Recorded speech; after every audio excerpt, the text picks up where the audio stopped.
جی افشا، آج کی جو ڈسکشن ہے وہ کنیکٹڈ ہے ہماری پچھلی والی ڈسکشن سے، جب ہم نے بات کی تھی گیلپ سرویز کی 40 سالہ data, India Pakistan relation ships کے حوالے سے کچھ سوالات گیلپ نے پوچھے تھے، کشمیر ایشو کو لے کر کے، نیوکلیر وار کے حوالے سے، جنگ کے امکانات، اور اس کے ساتھ ساتھ ٹریڈ ہونی چاہیے کہ نہیں ہونی چاہیے دونوں ملکوں کے درمیان.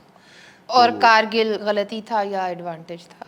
بالکل. اور کنکلوژن ہمارا یہی تھا کہ جتنی بھی وار مونگرنگ دونوں طرف کی میڈیا نے کی یا رائٹ ونگ فار رائٹ کی طاقتوں نے کی، جو کچھ بھی ہماری اسٹیٹس کو خوش آیا دونوں ملک، خاص طور پہ پاکستان کی اگر میں بات کروں، ایک خاص قسم کی آئسولیشن میں ہمارے ہاں لے کر کے گئے ہمیں وہ تمام ڈکٹیٹرز اور پھر ان کے لگائے ہوئے پودے، جنہوں نے وہی فورن پالیسی اپنائی جو ان ڈکٹیٹرز کی تھی. اور اس آئسولیشن میں نہیں، اگر کسی نے اس میں سے نکالنے کی کوشش کی تو کوئی ہوا. پھر یہ تو پھر ہوتا ہے، اس طرح تو ہوتا ہے پھر اس طرح کے کاموں میں، اس پہ بھی بات کریں گے. لیکن ہمارا کنکلوژن یہ تھا کہ تمام حرکات و سکنات کے باوجود لوگ کہیں امن چاہتے ہیں، عام آدمی امن نہیں چاہتا ہے، ٹریڈ چاہتا ہے، اس آئسولیشن کا خاتمہ چاہتا ہے، بات چیت چاہتا ہے، امن کے ساتھ بات چیت چاہتا ہے. تو کوشش ہم نے یہ کی ایون تھی. مسائل کے حل کے لیے بھی وہ یہ چاہتے ہیں، جیسا کہ گیلپ سروے ریزلٹس ہمیں دکھاتے ہیں کہ عام آدمی کہتا ہے کہ کشمیر جیسا مسئلہ بھی جو ہے وہ بات چیت کے ذریعے سے حل ہونا چاہیے. تو میرے عرض کرنے کا مطلب یہ ہے کہ ہم نے جو وعدہ کیا تھا وہ یہی تھا کہ اس کی ہسٹری کو، انڈیا پاکستان ریلیشن شپ کی ہسٹری کو ہم ذرا ڈی کنسٹرکٹ کرنے کی کوشش کریں گے، یہ سمجھنے کی کوشش کریں گے کہ یہ اتنا آسان ہے دو دیشوں کے درمیان، دو ملکوں کے درمیان ایک بات کرنا تعلقات کی، یہ سمجھے بغیر کہ تعلقات کو بگاڑنے کے لیے خاص mechanism right from the very beginning بنایا گیا ہے. تو یہ جو ایک داستان امیر حمزہ ہے، میرا خیال ہے کہ اس کے اوپر ہمیں بات کرنے کی ضرورت ہے. بالکل. جیسا آپ نے وار مونگرنگ کی بات کی نا، ہر دو جانب کے میڈیا کی بات کی، یہاں پر اب دیکھیں، میں نے تو اپنی زندگی میں بیسیکلی ایک ویسے تو کارگل بھی ایک جنگ سی، لیکن وہ جنگ گھٹ تے ایڈوینچر بہتا سیگا، وہ پھر ٹھڈا وج گیا. میں لہو ادھر گرم رکھنے کا ہے ایک بہانہ، کیا میں اب کہوں اس کے اوپر. لیکن میری جنریشن نے، ہم نے اپنی زندگی کی پہلی جنگ بھگتی ہے ابھی مئی 2025 میں. ایک بہت بڑا فرق کاشف صاحب ہمیں دونوں جانب کے میڈیا کے مزاج میں اور اس کو رپورٹنگ میں دیکھنے کو ملا ہے. اور یہ بات، حالانکہ آپ کو پتہ ہے کہ میں کافی تنقید کرتی ہوں، اپنے ہی گھر سے تنقید شروع کرنی چاہیے، لیکن اس میں ہم نے دیکھا ہے کہ وہ جنگ یا یہ ہو گیا اور وہ ہو گیا، جو ادھر والا میڈیا کا، جو گودی میڈیا ہمیں دکھائی دیا ہے میں آپ کرتا کو ہوا. کہنے لگا تھا کہ آپ اسے انڈین میڈیا مت کہیں، گودی میڈیا، گودی میڈیا کہیں.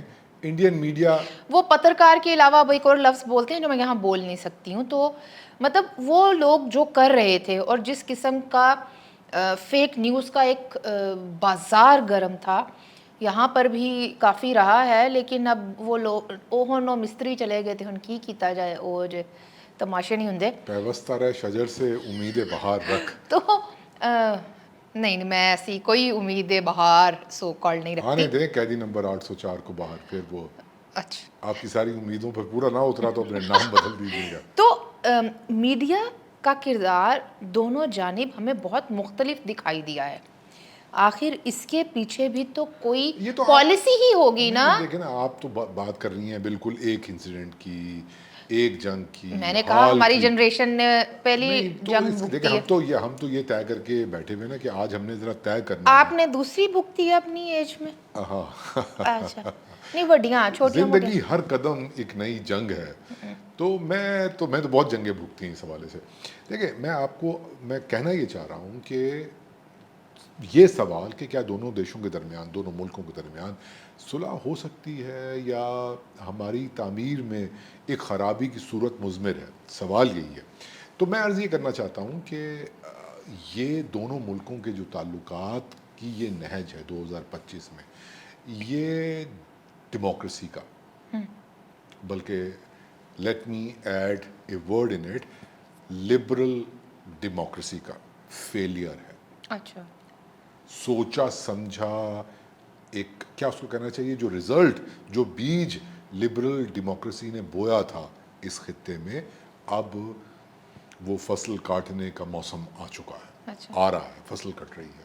نمبر 2, جو بروجوازی نیشنلزم تھا کانگریس کا, جو ٹیریٹوریل نیشنلزم تھا, اور یہاں پر ریلیجس نیشنلزم تھا, آل انڈیا مسلم لیگ کی اگر ہم بات کریں تو ان کا جو ایک ریلیجس نیشنلزم تھا, جو اس وقت ایسا لگ رہا تھا کہ یہ ایک آئیڈینٹی پالیٹکس کی ایک صورت ہے جو with the passage of time ٹھیک ہو جائے گی, اور یہ جو رائٹ کا تھوڑا سا, سینٹر رائٹ کا تھوڑا سا, رائٹ کا جو ایک معاملہ ہے, جب جو جمہوریت کو چلانے والے طبقے جن کے پاس اختیارات ہیں ان کو وہ مل جائیں گے تو چیزیں نارمل ہو جائیں گی. لیکن ایسا نہیں ہوا. ہم نے دیکھا کہ آہستہ آہستہ وہ جمہوریت ہندوستان کی ہو یا پاکستان کی, پاکستان میں جمہوریت چلی گئی فوج کے ہاتھ میں, ہندوستان کی جمہوریت چلی گئی مارکیٹ کے ہاتھ میں. ایک سفر آپ دیکھیے. پاکستان کی مارکیٹ کس کے ہاتھ میں؟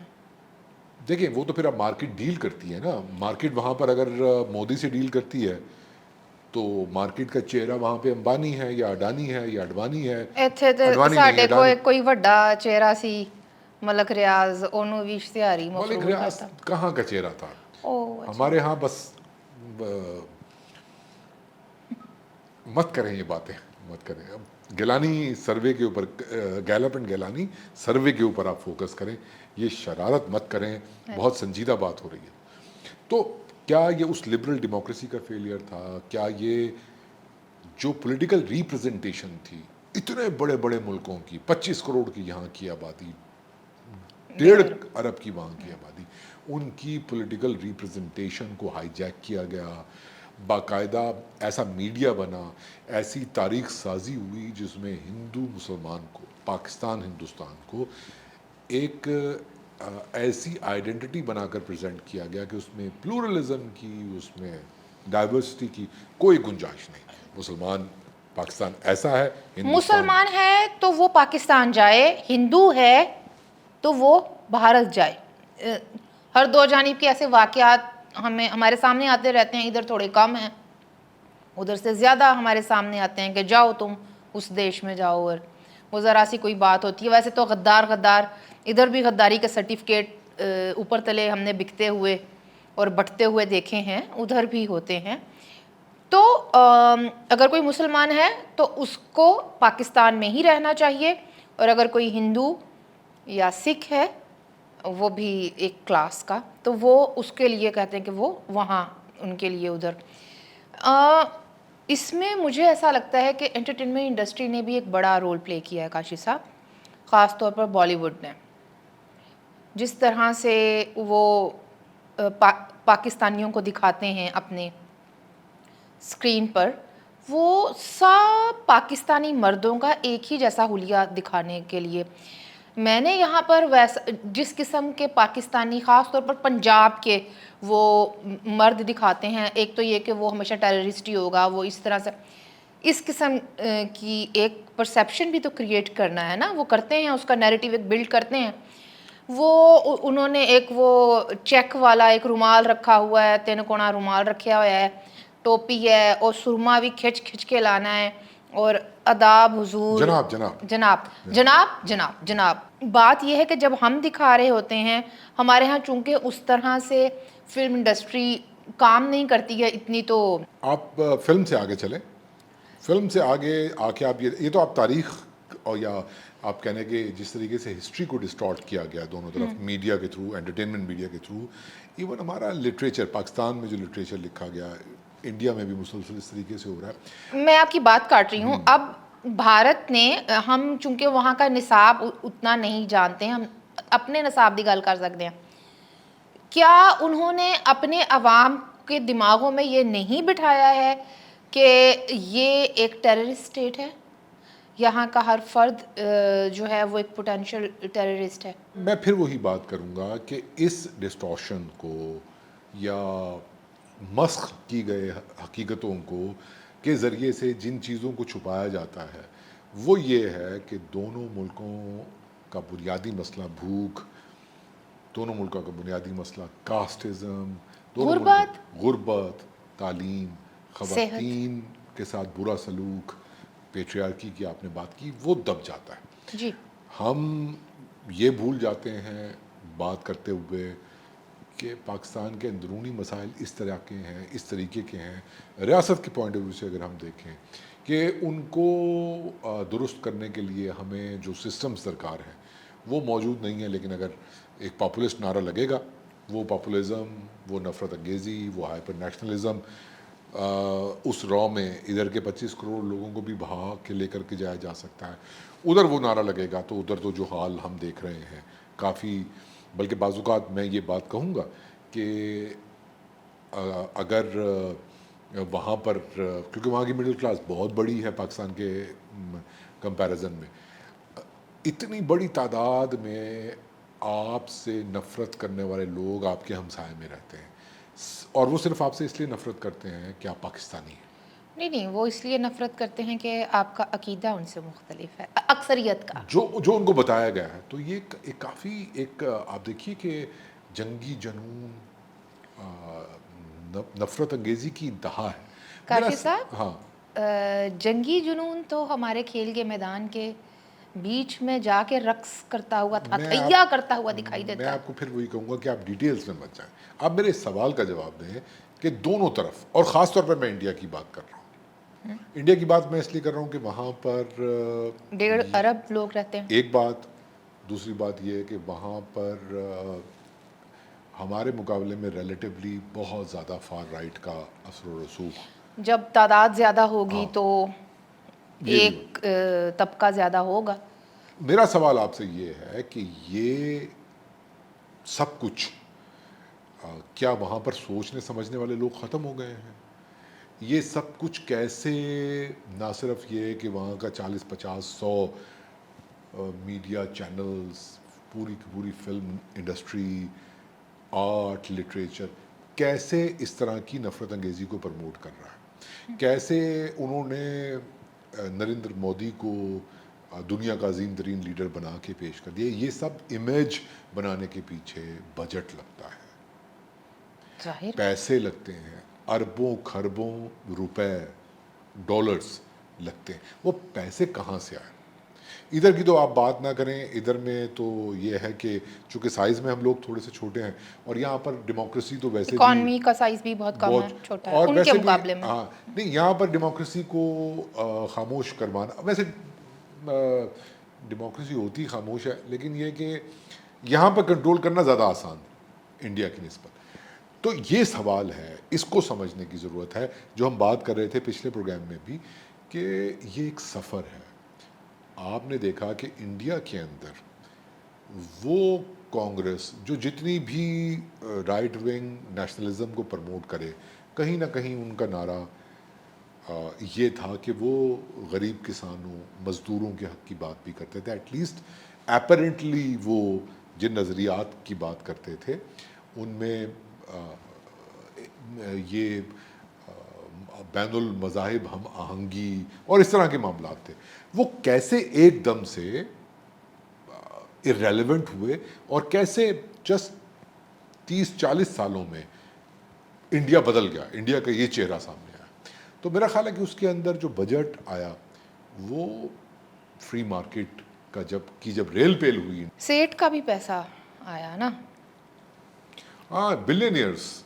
اب سیٹ مت کیا کریں, اب وہ بلینئر راج ہے, پہلے برٹش راج تھا, بلینئر راج ہے. تو وہاں پر, اور ایون پاکستان میں بھی ایک طریقے سے ہم یہ دیکھ رہے ہیں کہ ریاست کا رول کنٹرول کم کر کے وہ جو ایلیمنٹس ریاست کو چلانے والے ہیں ان کے ہاتھ میں زیادہ ہے, جو کہ ایک ماڈل ہے لبرل ڈیموکریسی کا. یا